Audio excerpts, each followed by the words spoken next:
everyone. Welcome to the online session of Azad high school.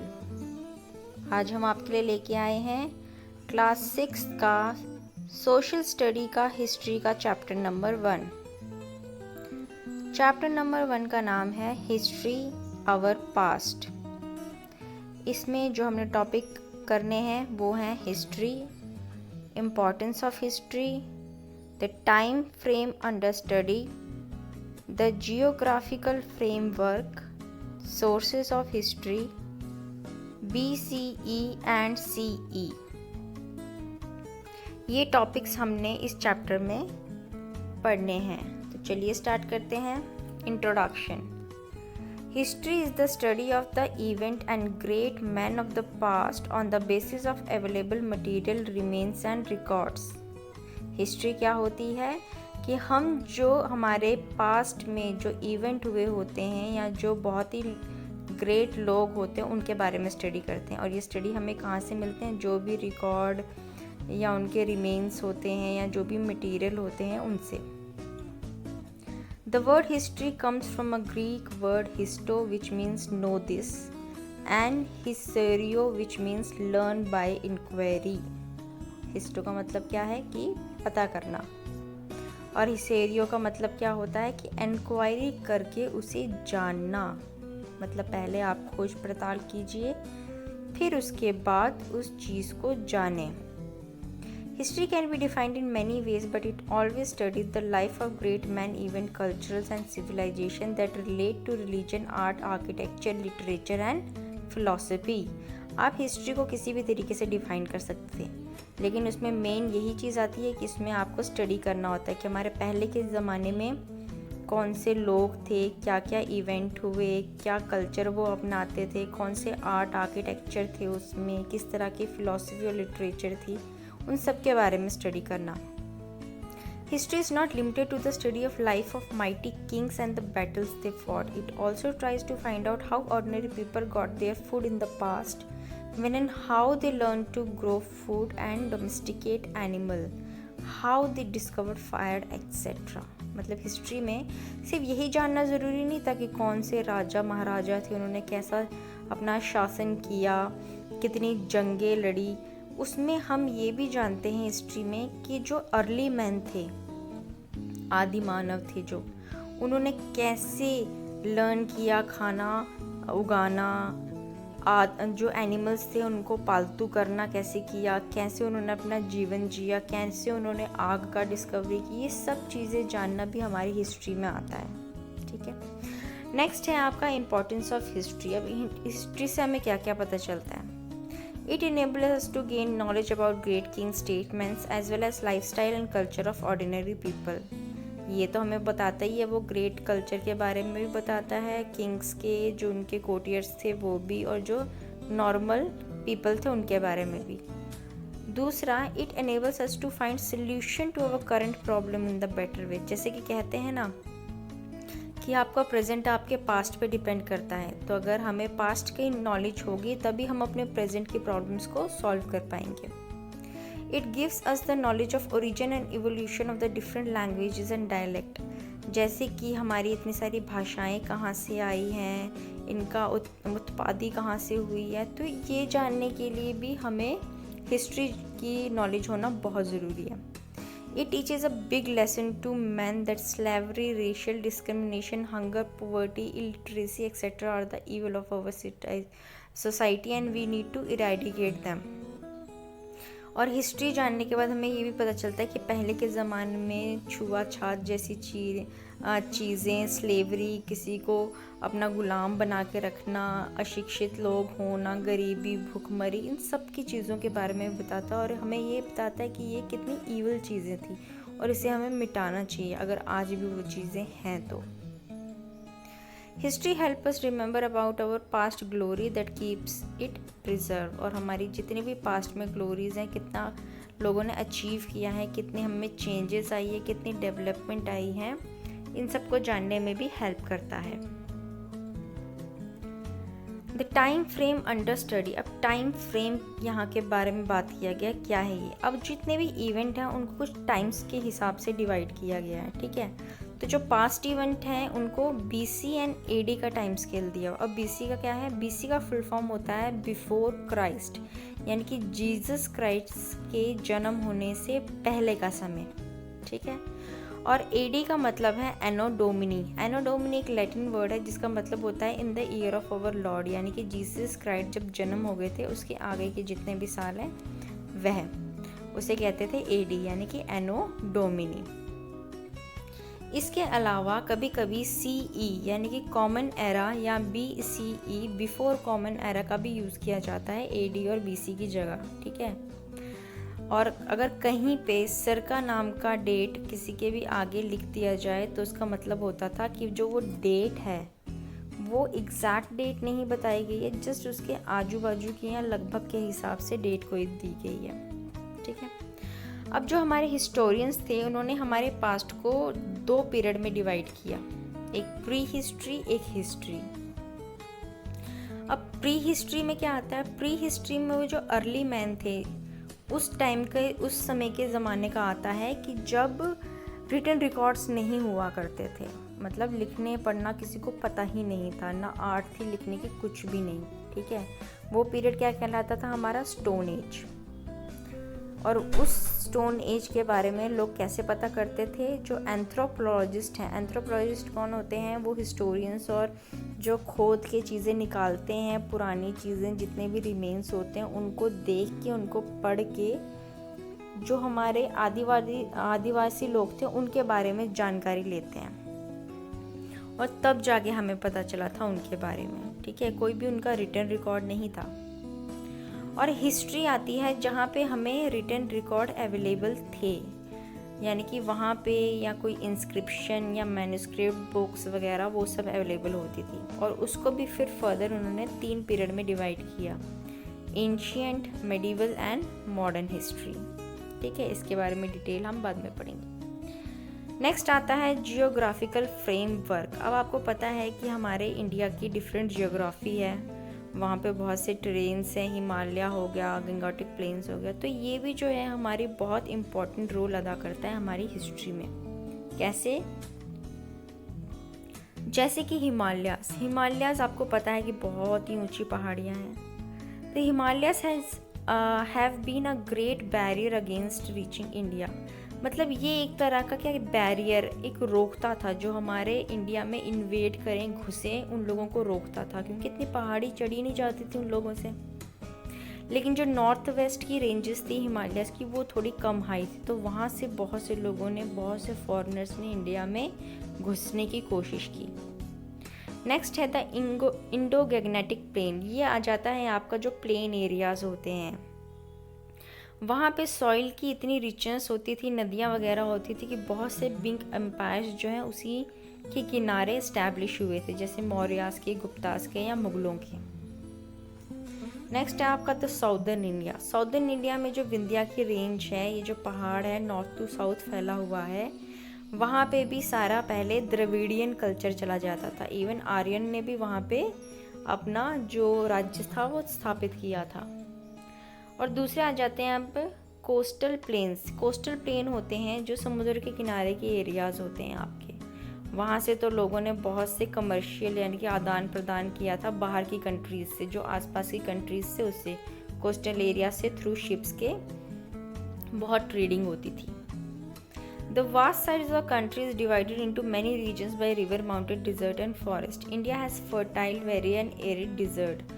अब India में सब तरह की चीज़ें हैं, सॉइल वाली भी हैं, डेजर्ट्स भी हैं, स्नो वाले माउंटेन भी है, कहीं कहीं ऐसी जगह है जहाँ पे बहुत तेज़ हीट भी पड़ती है, ठीक है। और कहीं कहीं ऐसी भी जगहें हैं जहाँ पे हाईएस्ट रेनफॉल भी रिकॉर्ड की गई है। मतलब यहाँ का कल्चर एकदम सब कुछ मिक्स्ड कल्चर है। और देखा जाए तो यहाँ पे जितने भी कल्चर हैं वो सारे मिक्स्ड होने के बावजूद भी एकदम यूनाइटेड हैं। अब नेक्स्ट आता है आपका सोर्सेज ऑफ हिस्ट्री। अब हिस्ट्री की जितनी भी चीज़ें हैं वो हमें कैसे पता चलती हैं, ये पता चलने के लिए इसको 2 पार्ट में डिवाइड किया गया है। एक है आर्कोलॉजिकल सोर्सेज और दूसरे हैं आपके क्या, लिटरेरी सोर्सेज। सबसे पहले हम पढ़ेंगे आर्कोलॉजिकल सोर्सेज के बारे में। आर्कोलॉजिकल सोर्सेज क्या होते हैं? जो आर्कोलॉजिस्ट होते हैं जो इन हिस्ट्री की खुदाई करके चीज़ें निकालते हैं, उनको आर्कोलॉजिस्ट बोलते हैं, ठीक है, जो उनकी स्टडी करते हैं। तो ये जो आर्कोलॉजिस्ट होते हैं ये खोदते हैं और जितनी भी पुरानी चीज़ें हैं, उनको पुराने जितने भी अवशेष मिलते हैं उनको ये निकालते हैं, उनको स्टडी करते हैं, उनके बारे में फिर चीज़ें लिखते हैं और उनसे हमें पता चलता है। Archaeological sources, the study of the remains of the past of human existence is called archaeology. Archaeology कहते हैं जो भी remains बचे होते हैं पिछले ज़माने के हमारे पास्ट के ह्यूमंस के, उनको स्टडी करने की जो साइंस होती है उसको बोलते हैं आर्कोलॉजी, ठीक है। The remains of ancient building, inscription, coin, artifacts are called archaeological sources of history. अब सोर्सेज में कौन कौन से आते हैं? कोई भी बिल्डिंग वगैरह के रिमेन्स हो गए या किसी ने जो इंस्क्रिप्शंस लिखे होते हैं जैसे कि पिलर्स में, केव्स में हो गए, आपके किसी भी आर्टिफैक्ट में। दूसरा कॉइन्स को देख के भी हम बहुत सी चीज़ें, बहुत सी नॉलेज ले सकते हैं पास्ट की। और दूसरा आता है आर्टिफैक्ट्स मतलब वही होते हैं जो दीवारों पे बहुत सी चित्रकारी की होती है। ये सारे आर्कोलॉजिकल सोर्सेज कहलाते हैं, ठीक है। और जो पर्सन सबको स्टडी करता है उसे आर्कोलॉजिस्ट कहते हैं। अब नेक्स्ट है कि इसमें सबसे पहले हम बताएंगे इंस्क्रिप्शन के बारे में। The written records engraved on pillar, rock, cave wall of the forts, palaces और क्ले और कॉपर प्लेट पे जितनी भी ये जो से खोद के रिटन लिखे जाते थे उनको इंस्क्रिप्शंस कहा जाता है। पहले टाइम पे हमने सबसे पहले एक इंस्क्रिप्शन किसके पाए थे? हड़प्पन सिविलाइजेशन के। ये जो साइड में आपको फोटोज़ भी दी गई हैं, ये अवशेष निकाले गए थे, आर्कोलॉजिस्ट ने निकाले थे और उसको स्टडी करने के बाद पता चला था उन्हें ये कब के हैं? हड़प्पन सिविलाइजेशन के।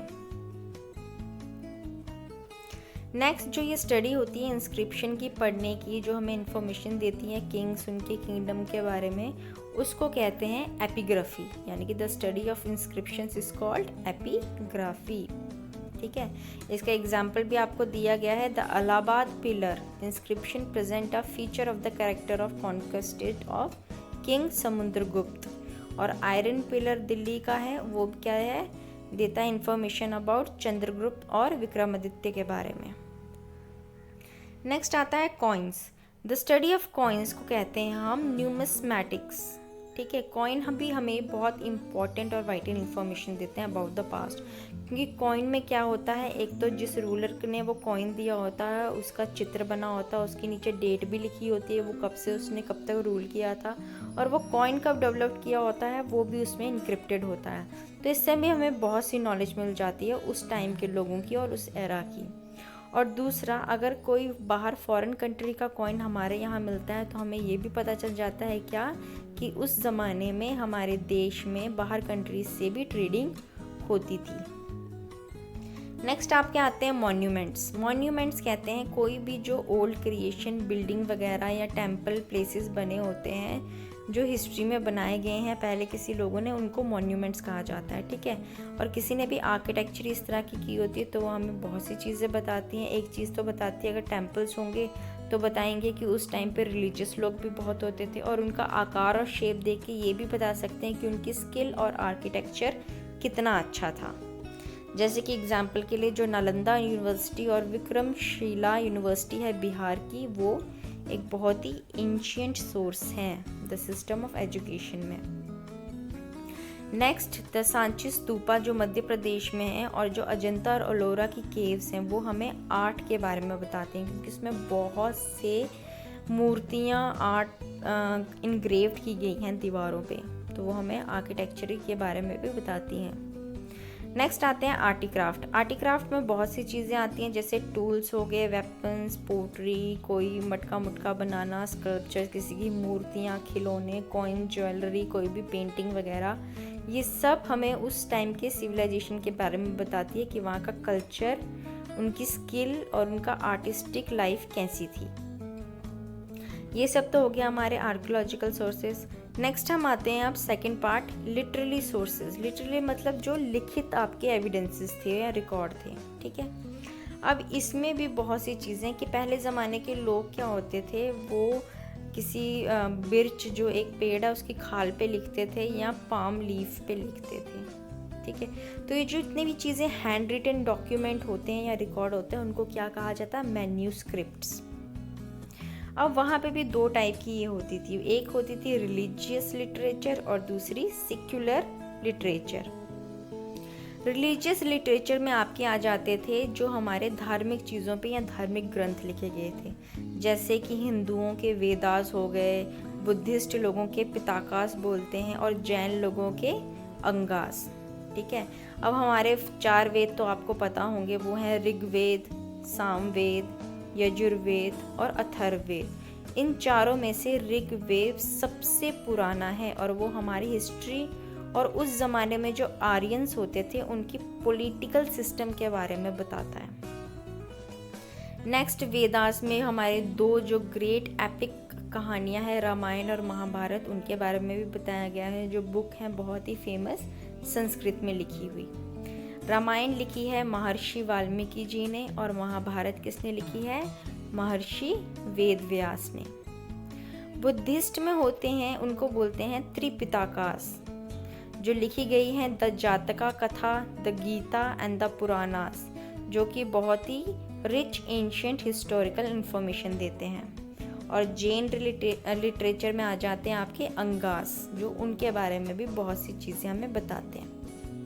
अब आता है second secular literature. Secular literature वो लिटरेचर होता है जिसमें धार्मिक चीज़ें नहीं आती, उसके अलावा बाकी सब होते हैं, जैसे कि क्या, कविताएं हो गई, कोई ड्रामा होगा, मेमोर्स मतलब किसी की ऑटोबायोग्राफी हो गई, बायोग्राफीज, क्रोनिकल कोई कथाएं, ट्रैवल लॉग्स मतलब जो लोग यहाँ यात्रा करने आते थे उन्होंने जो बुक लिखी थी, या फॉरेन ट्रैवलर्स जो हमारी कंट्री में आए थे उन्होंने जो रिकॉर्ड्स लिखे थे, वो सब इसमें आ जाते हैं।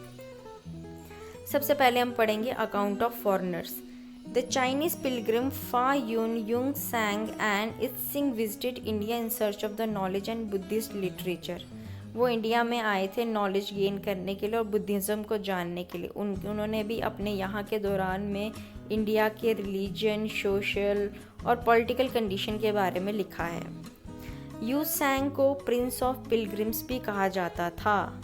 और एक तिब्बतन हिस्टोरियन था सारनाथ, उसने भी बहुत इम्पोर्टेंट इन्फॉर्मेशन दी है उस ज़माने में बुद्धिज़्म कल्चर के बारे में। अल बेरूनी ने इंडिया में विज़िट किया था मोहम्मद ऑफ गजनी के टाइम पे। उसने भी बहुत एक रिमार्केबल बुक लिखी है तहकीक आई हिंद, जिसमें उसने अपनी वाइटल इन्फॉर्मेशन दी है उस टाइम के पीरियड में, कब से 400 से लेके 700 एडी तक। ट्रैवल लॉग किसे कहते हैं? ट्रैवल लॉग वो होता है जो फॉरेनर्स लिखते हैं जब वो यहाँ पे ट्रैवल करने आते थे इंडिया में, जैसे कि हेरोडोटस, उसने भी बहुत ही अच्छी और पॉलिटिकल कंडीशन बताई है नॉर्थ वेस्ट इंडिया में उसके टाइम पे जब वो आया था। एराइन ने भी बुक लिखी थी जिसमें उसने डिटेल में बताया है कि जब अलेक्जेंडर हमारे इंडिया में आया था। स्काईलैक्स ने भी बुक लिखी है जिसमें उसने डिटेल इन्फॉर्मेशन बताई है खुद की, जब उसने ट्रैवल किया था इंडस से पर्शियन जाने के बीच में। उसने अपनी सारी उसमें डिटेल इन्फॉर्मेशन की कि उसने क्या क्या देखा, क्या क्या चीज़ें ऑब्जर्व की, क्या क्या उसने फील किया, कैसा इंडिया का सोशल और इकोनॉमिकल कंडीशन थी तब। ऑल्सो द 3 एम्बेसडर वे sent by Greek ruler to Pataliputra, जिसको आज पटना कहा जाता है। उनके नाम क्या थे? एक तो मेगस्थीन था, एक डिमाचस था और एक डियोनेसियस था। मेगस्थीन को सेल्यूकस ने भेजा था कहाँ पे? चंद्रगुप्त मौर्य के कोर्ट में, और उसने तब एक बुक लिखी थी क्या? इंदिका। और जो दूसरा एम्बेसडर था डिमाचस, उसको भेजा गया था साइरन कोर्ट ने भेजा था किसके? बिंदुसार के वहाँ। थर्ड आता है आपका क्रॉनिकल्स यानी कि कथाएं। अब ये किसने लिखी है? कौटिल्य जो था एक ऋषि, उसने लिखी थी अर्थशास्त्र। वो भी हमें बहुत से हमारे रिलीजियस और सोशल एडमिनिस्ट्रेशन के बारे में बताते हैं। कब? जब मौर्यों का समाज था। दूसरा मुद्र रक्षा लिखी है विशाखा दत्त ने, वो भी चंद्रगुप्त मौर्य और चाणक्य की स्टोरी है उसमें। पतंजलि की माया भाष्य और पाणिनि की अष्टाध्यायी, ये भी संस्कृत की एक ग्रामर है, मतलब संस्कृत में लिखी गई है। और जो कालिदास ने ड्रामा लिखे हैं अभिज्ञान शकुंतलम, मेघदूतम एंड मालविक गणिमित्रम, वो भी उस टाइम की सोशल लाइफ के बारे में बताते हैं कि लोगों के बीच में क्या होता था, कैसे लोगों की भावना थी, क्या वो सोचते थे, कैसा कल्चर था। पृथ्वीराज रासो ये लिखी है चंद्रभद्राई ने, वो हमें पृथ्वीराज चौहान के बारे में बताती है। और राज तरंगिणी लिखी थी कल्हाना ने, जो कश्मीर के बारे में थी। नेक्स्ट आईना अकबरी, अकबरनामा और ऑफ अबुल फजल ने लिखी हैं ये सारी। ये जितनी भी बुक्स हैं ये बहुत ही यूज़फुल रिसोर्सेज हैं और ये किस में आते हैं, हमारे लिटरली सोर्सेज में। इसी के साथ हमारा ये चैप्टर ख़त्म होता है। यहाँ पे आपको बहुत से इंपॉर्टेंट टर्म्स दिए गए हैं, डेफिनेशन दी है सबके बारे में कि किसको क्या बोलते हैं, इसको आप ज़रूर रीड करें। नेक्स्ट है आपके पॉइंट्स टू रिमेंबर, यानी कि इसमें शॉर्ट में इस चैप्टर के मेन पॉइंट्स आपको दिए हैं कि हमने इसमें क्या क्या कवर किया है, तो ये भी रीड करें। अब नेक्स्ट हम आते हैं एक्सरसाइजेस में। फर्स्ट है मैच द फॉलोइंग कॉलम्स। हेरोडिट्स कौन था, इसमें आपका क्या आएगा, इसको क्या कहते हैं, द फादर ऑफ हिस्ट्री, तो ये आएगा बी पार्ट। हिस्ट्री किसे कहते हैं, द स्टडी ऑफ पास्ट, यानी कि ए। और प्री हिस्ट्री किसे कहते हैं, प्री हिस्ट्री बोलते थे हम the period for which we have no written records, तो ये आएगा डी, जब हमारे पास रिटन रिकॉर्ड्स नहीं होते थे। एपिग्राफी किसे कहते हैं, एपिग्राफी कहते हैं द स्टडी ऑफ इंस्क्रिप्शंस को। आर्कोलॉजी किसे कहते हैं, आर्कोलॉजी कहते हैं the study of the remains of the past, यानी कि एफ वाला। और स्क्रिप्ट्स क्या होती हैं, स्क्रिप्ट होती हैं द वे और a form in which a language is written, एक तरीका जिसमें भाषा को लिखा जाता है, यानी कि ई वाला पॉइंट। नेक्स्ट आते हैं हम ट्रू फॉल्स में। Herodotus was the inventor of the term history, yes ये ट्रू है। Travellers accounts are the part of literary resources, yes ये भी सही है। द अर्थशास्त्र वॉज रिटन बाई कालिदासा, नहीं ये गलत है, वो कौटिल्य ने लिखी थी। The old building of historical importance are called monuments, ये ट्रू है। History help us to know about the future, no it help us about the past, तो ये आएगा आपका फॉल्स। नेक्स्ट है tick the correct option. Abhijnana Shakuntalam was written by, ये किसने लिखी थी, कालिदास ने, तो आप ए ऑप्शन पे टिक करें।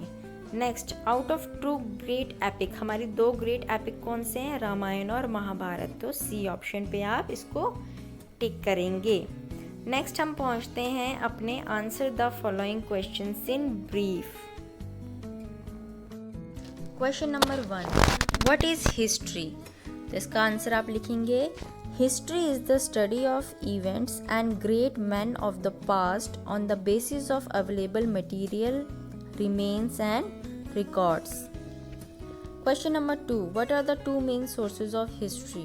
The answer is the two main sources of history are number 1 archaeological sources, जिसमें आ जाएगा आपका inscriptions, coins, monument, artifacts, and second literary sources, जिसमें आ जाते हैं religious literature and secular literature.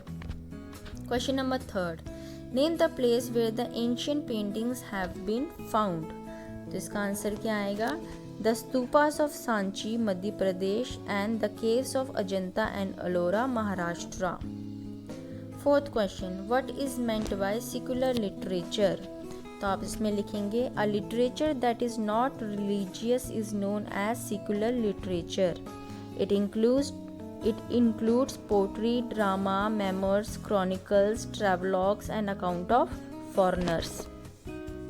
Next question आता है आपका हु वाज मेगस्तीन एंड उसमें name of the account written by him, तो मेगस्तीन कौन था, Megasthenes was one of the 3 ambassadors sent by Greek ruler Seleucus to the court of Chandragupta Maurya.